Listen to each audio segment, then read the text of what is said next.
बहू, जरा हंस बोल ले। शहरों में 2 कमरे का मकान ही एक सामान्य फैमिली के लिए किसी सपने के पूरे होने जैसा होता है। आम सी नौकरी करने वाला रवि किराए से रहा करता था, लेकिन उसकी चालाक बीवी सीमा। आप अपने पापा को क्यों नहीं बोलते हो? गांव का मकान बेचकर यहाँ शहर में घर ले ले। अरे कैसी बात कर रही हो? यहाँ कैसे रहेंगे? वहाँ बड़ा खुला इलाका, यहाँ छोटा सा 2 कमरे का मकान, वो भी ना जमीन में ना आसमान में। पता है, माँ पापा को टहलने का भी शौक है। इस शहर की धूल मिट्टी में कहाँ जाएंगे? नहीं नहीं। सीमा एक बार को चुप हो जाती है, लेकिन ठान लेती है कि वो रवि के पिता से किसी भी तरह पैसे लेकर रहेगी। शाम को जब रवि आता है तो बच्चे रो रहे होते हैं। अरे क्या हो गया इन दोनों को? रो क्यों रहे हैं? दोनों अंदर जाओ, मैं पापा से बात कर रही हूँ। दोनों अंदर चले जाते हैं। अब बताओ क्या हुआ? क्यों मारा है बच्चों को? अरे मैं क्यों मारूंगी? पागल नहीं हूँ मैं। वो क्या है ना, सोसाइटी में नया रूल आया है। अब झूले और दूसरे पार्क और मैदान में सिर्फ उन लोगों के बच्चे ही खेल सकते हैं जिनके अपने मकान हैं। किराए पर रहने वाले लोगों के लिए कोई सुविधा नहीं मिलेगी, समझे? उफ, ये क्या? अब क्या करे रवि? छोटी सी सैलरी में घर कैसे खरीदे? बच्चों की ओर देखता है तो सोचता है कि वो क्या दे रहा है अपने बच्चों को। लग रहा है पापा माँ से बात करनी ही होगी, लेकिन फिर वो लोग यहाँ आकर रहेंगे तो मैनेज कर लोगी? अरे मैनेज क्या करना है? क्यों नहीं, बिल्कुल। मेरे भी तो वो माता पिता लगते हैं। मैं तो उनका सम्मान तब भी करूंगी जब वो पैसे नहीं भी देंगे। अरे बंद करो ये डायलॉग। कैसे तुम्हारे व्यवहार के कारण उन लोगों ने यहाँ आना छोड़ दिया है, और उन लोगों से अब मैं ये कहूँ कि यहाँ आकर रहे तो वो बिल्कुल नहीं मानने वाले। अरे किसी को सुधरने का मौका भी तो देना चाहिए ना, नहीं तो कैसे होगा? रवि सीमा की चिकनी चुपड़ी बातों में आ जाता है और फैसला कर लेता है कि वो पापा से बात करेगा। रवि पिता से सारी बात करता है, उन लोगों को बच्चों का हवाला देता है। अरे नहीं नहीं बेटा, बहू का व्यवहार हम लोगों को वहाँ रहने नहीं देगा। यहाँ तो आस पड़ोस है, माँ सारा दिन काम करती रहती है, घर गृहस्थी संभालती है। हम तो यहीं खुश है बेटा। नहीं नहीं। कैसी बात कर रहे हैं पिताजी?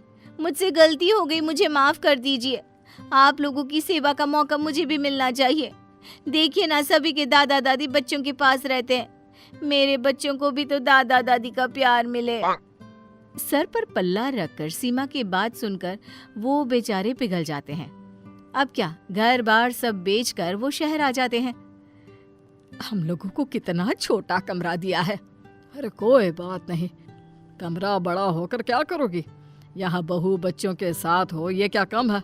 वैसे भी पूरा घर है, जहाँ मर्जी घूमो। लेकिन जिन सपनों को आंखों में सजाए वो बेटे के घर आए थे, वो ज्यादा दिन नहीं टिकता, कुछ ही दिनों में। भूख लग गई, रात के खाने के लिए बहू ने बुलाया भी नहीं। अरे जाकर बाहर देख लो, हो सकता है बहू को किचन में कोई काम हो, मदद कर दो उसकी। सास कमरे से बाहर आती है तो सामने खाना रखा होता है और बेटा बहू का कमरा बंद। ये खाना किसका लगा है? लगता है बहू रख कर भूल गई होगी। सास बहू के कमरे का दरवाजा खटखटाती है जो अंदर से बंद होता है। हाँ माँ जी, क्या हो गया? क्यों रात के वक्त में मेरे कमरे का दरवाजा पटक रही हैं? बहू, वो रात का खाना सब साथ खाते हैं, लेकिन आज ना ही तूने हम लोगों को बाहर बुलाया ना ही खुद खाया। और ये 2 थाली में खाना किसका लगा रखा है? आपका और पिताजी का। और किसका? हम लोग तो खाकर सो भी रहे हैं। आप लोगों का खाना लगा दिया था। अरे लेकिन खाना लगाकर बता भी तो देती। क्यों माँ जी, देख लिया ना, खा लीजिए अब। सास को लगता है जैसे जानवरों को खाना दिया जाता है, बहू वैसे ही हमें खाना दे रही है। लेकिन वो कुछ नहीं बोलती। कहती भी तो क्या कहती? क्या हो गया? क्या सोच रही हो? खाना गरम कर कर खा लेते हैं। तो सास को खाना होता तो बार बार बहू का मुंह देखती। फिर एक दिन ससुर टीवी वाले कमरे में बैठकर टीवी देख रहे होते हैं कि ये क्या है पापा जी, आप अपने कमरे में क्यों नहीं रहते हैं? यहाँ लोगों का आना जाना लगा रहता है। जब आप लोग साथ हैं तो लोगों ने आना जाना भी बंद कर दिया है कि सास ससुर बैठे रहते हैं सारा दिन। बहू, मेरी भी कुछ सहेलियां बनवा दे। सारा दिन घर में बैठे बैठे बोर हो जाती हूँ। घर पर तो कोई हम लोगों से बात भी नहीं करता है। बहू, तुम सारा दिन आस पड़ोस में हंसी मजाक कर लेती हो, कभी कभी हम लोगों से भी बात कर लिया करो। क्या बात करूं आप लोगों से? हाँ, अरे ना हो तो गांव चले जाइए ना कुछ दिनों के लिए, मन लग जाएगा। वाह बहू, जब पैसे और घर चाहिए था तो ऐसे बातें कर रही थी जैसे। हाँ तो अगर यहाँ रहना है तो शांति से रहना होगा, नहीं तो। बहू के डर से अब सास ससुर कमरे से बाहर निकलना भी बंद कर देते हैं। अब एक कमरे में बंद सास ससुर को खाना भी बाहर रखा मिलता, ना कोई बात करने वाला, ना कोई कुछ बोलने वाला। एक बार बाहर से जोर जोर से हंसने की आवाज आती है। लग रहा है कोई आया है, हंसे बोले कितना वक्त हो गया है, काश हम बाहर जाकर हंस बोल लेते। हाँ सही बोल रही हो, चलो बाहर जाकर देखते हैं कौन क्या बात कर रहा है। सास ससुर बाहर आते हैं तो सामने उनके बेटे और बहू जैसा ही एक कपल बैठा होता है। सभी खा पी रहे होते हैं और हंस बोल रहे होते हैं। कपल में से लड़की उठकर दोनों के पैर छूती है। नमस्ते अंकल, नमस्ते आंटी। माँ पापा, आप दोनों कमरे से बाहर, कुछ चाहिए था क्या? हाँ बेटा, कमरे में बंद घुटन हो रही थी, बाहर से हंसने बोलने की आवाज आई तो सोचा देखो क्या हो रहा है। अरे हाँ हाँ, और आप लोग क्यों बोर हो रहे थे?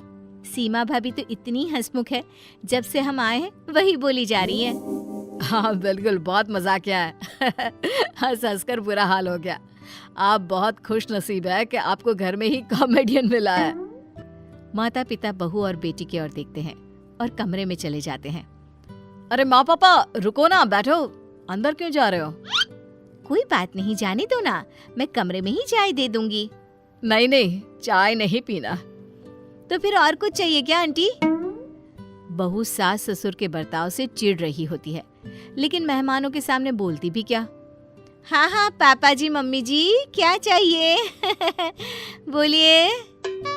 बहू, जरा हम लोगों के साथ भी हंस बोल लिया करो, कमरे में लाश की तरह पड़े रहते हैं। जमाने के लिए तो तू बहुत अच्छी है, फिर हम लोगों के साथ ही ऐसे क्यों? ये बोलकर सास ससुर कमरे में चले जाते हैं।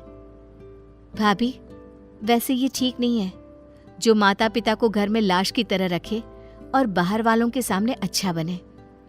खैर, आप लोगों के घर का मामला है, चलते हैं हम। सभी वहां से चले जाते हैं, लेकिन बेटा और बहू समझ चुके होते हैं कि अब उन्हें माता पिता के साथ कैसा व्यवहार करना है।